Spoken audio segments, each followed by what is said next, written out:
Retraite de Bouddha médecin, guidée par son éminence Tarshin Rinpoché.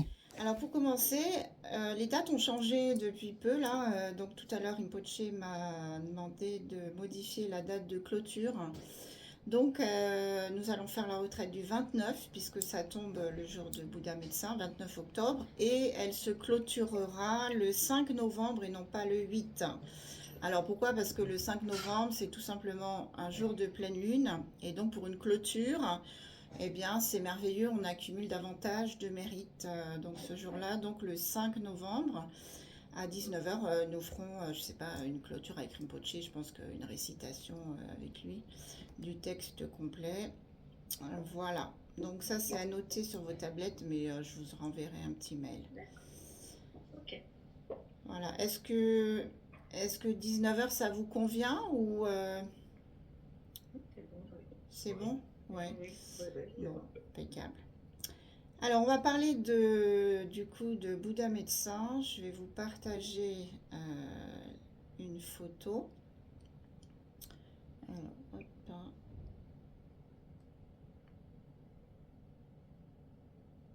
Bah, on va prendre celle-ci parce qu'en fait, alors, donc voilà, c'est une photo que j'ai trouvée sur internet, hein, tout simplement, mais elle est bien parce qu'en fait, il y a 8 Bouddha médecins au total, hein.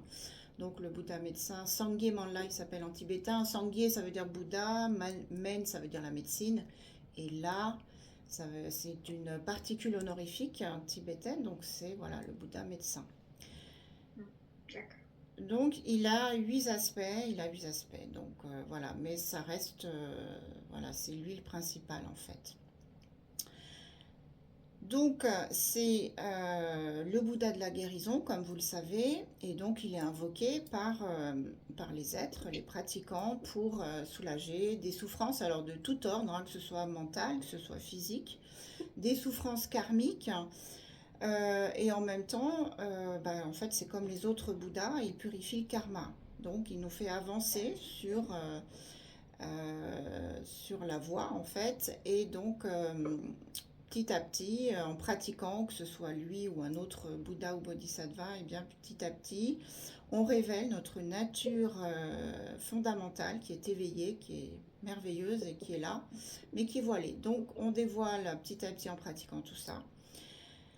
Et donc voilà, donc Sangye Mandla, il est comme un autre Bouddha, mais c'est vrai qu'il a une particularité, on va voir pourquoi, c'est celle de guérir, en tout cas les souffrances physiques, mentales des êtres.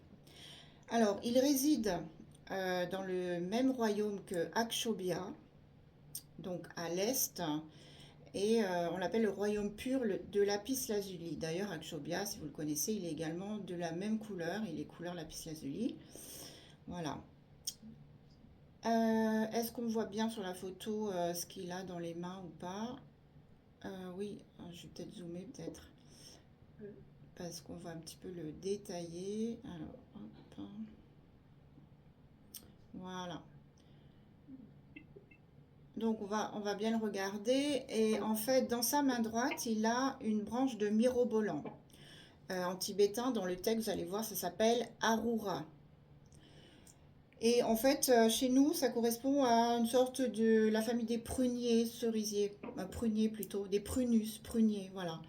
Et en fait, Rinpoche expliquait que c'était cette plante Arura, elle est une plante médicinale, c'est la plante médicinale reine.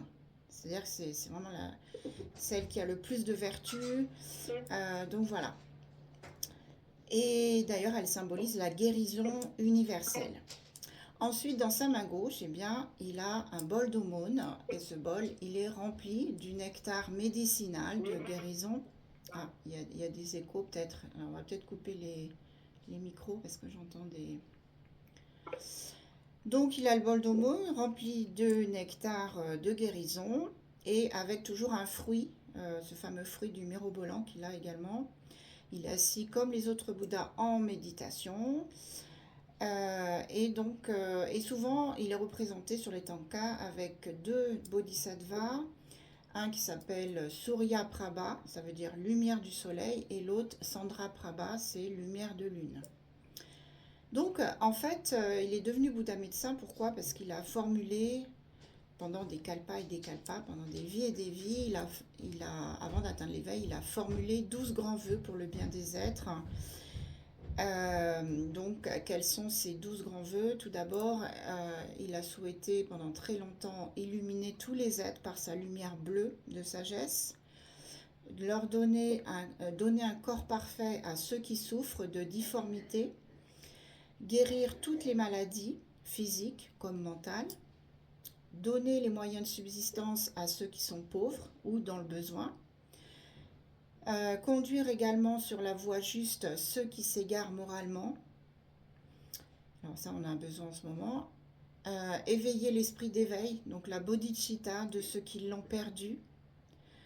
Il a formulé le vœu également d'aider à purifier le karma négatif accumulé par ignorance, de libérer les prisonniers, les opprimés, les désespérés.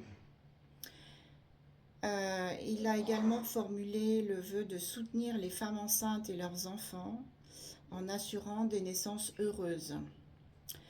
Il a bien sûr formulé le vœu d'éveiller les êtres à la vérité ultime, de faire prospérer la communauté monastique et la diffusion du dharma, et enfin d'aider à atteindre les êtres, d'atteindre la libération finale, que ce soit de leur vivant ou que ce soit au moment de la mort. Alors il faut savoir, la mort, ça me fait penser du coup que dans la lignée des Gelugpa, en fait, dans la lignée Kagyupa en tout cas, et Nyingmapa, quand il y a un défunt, on pratique le rituel du Powa pour transférer la conscience du défunt en Dewachen. Mais dans la lignée Gelugpa, ça n'est pas pratiqué. Ils pratiquent Bouddha médecin lorsqu'il y a un défunt. Voilà. Alors, quels sont les bienfaits en fait de réciter les louanges et puis les mantras de Bouddha médecin? Donc, il y a des bienfaits pour la santé, le corps physique, qui est bien sûr la guérison des maladies physiques, qu'elles soient légères ou graves, de renforcer également l'énergie vitale, le système immunitaire, d'apaiser les douleurs, les troubles émotionnels qui sont liés au corps, de purifier toutes les causes karmiques des maladies, parce que souvent quand il y a une maladie qui est résiduelle, une maladie qui dure dans le temps, c'est souvent le résultat malheureusement d'un karma négatif qui arrive à terme. Et donc ensuite, donc le fait de pratiquer, que ce soit même Bouddha médecin ou un autre, ça permet donc de purifier le karma et donc d'éviter la maladie. Ensuite, de protéger contre les épidémies, les poisons, les accidents, les influences néfastes. Et également, bien sûr, de prolonger la vie, d'obtenir une vie harmonieuse, un équilibre naturel interne des éléments, donc des éléments qui constituent le corps, donc la terre, l'eau, le feu et l'air. Voilà, ça c'est pour concernant le corps.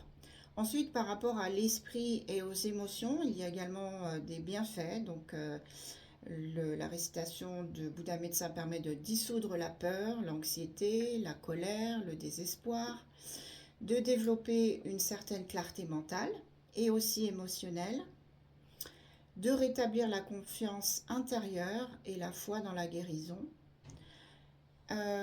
Ensuite, ça permet également de purifier les perturbations mentales à leurs racines. Et également, ça aide les mourants à partir de façon paisible et aussi à renaître, bien sûr, après dans des conditions très favorables. Plus favorables que s'ils n'avaient pas pratiqué forcément. Les bienfaits karmiques et spirituels, ensuite, eh bien, ça purifie, on a vu le karma négatif. Et donc, ça permet d'accumuler aussi un immense mérite ainsi que la sagesse. Ça élimine également tous les obstacles sur la voie spirituelle. Ça favorise la réussite dans les pratiques de méditation et de compassion. Ça aide autrui à guérir par la récitation du mantra et les prières dédiées. Ça facilite la renaissance en des terres pures, notamment celle de Bouddha médecin et d'Akshobhya, donc à l'est. Et ensuite, ça a des bienfaits sur la société et sur autrui. Quels sont ces bienfaits? Eh bien, en récitant le mantra de Bouddha médecin pour les autres, on peut soulager la souffrance des malades, des mourants et des déprimés. On crée également une atmosphère de paix, de guérison, de compassion et on favorise la guérison collective, l'harmonie dans les familles, dans les communautés et dans les lieux de soins. Oui, oui. Voilà. Alors on reviendra après comment on peut faire concrètement pour guérir quelqu'un, en fait, tenter en tout cas de le guérir. Alors, donc le mantra, on va un petit peu expliquer le mantra, donc vous le connaissez sûrement, c'est le mantra court, Teyata Om Bekadze Bekadze Ma Bekadze Yulasa Samungate Soa.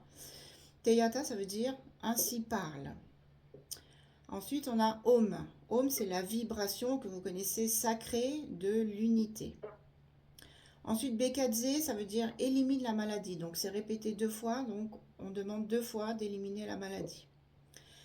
Ensuite, Maha, ça veut dire grand, Maha Bekadze, donc ça veut dire grande élimination de la souffrance. Ensuite, on a Raja Samungate, eh bien, ça veut dire le roi suprême qui s'élève comme un océan de bienfaits.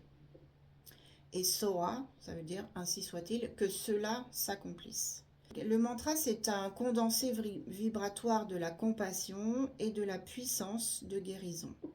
Donc, en récitant ce mantra, on invoque non seulement la guérison, mais aussi la purification du karma qui est à l'origine des maladies, des blocages. Et il est dit également dans les textes que réciter le mantra de Bouddha médecin et Sadharani amène tous les Bouddhas à penser à nous. On obtient la protection également de Vajrapani, dans le texte long, Vajrapani est présent également, et de tous les autres protecteurs.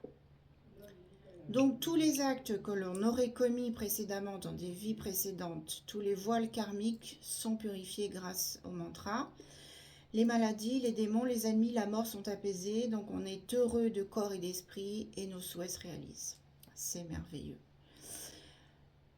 Alors, donc comment se passe une pratique? Eh bien, il y a plusieurs étapes dans une pratique. Donc, premièrement, vous savez qu'il y a la prise de refuge, ensuite la bodhicitta, c'est-à-dire qu'on fait la pratique pas uniquement pour nous, mais pour le bien des êtres, donc une intention altruiste.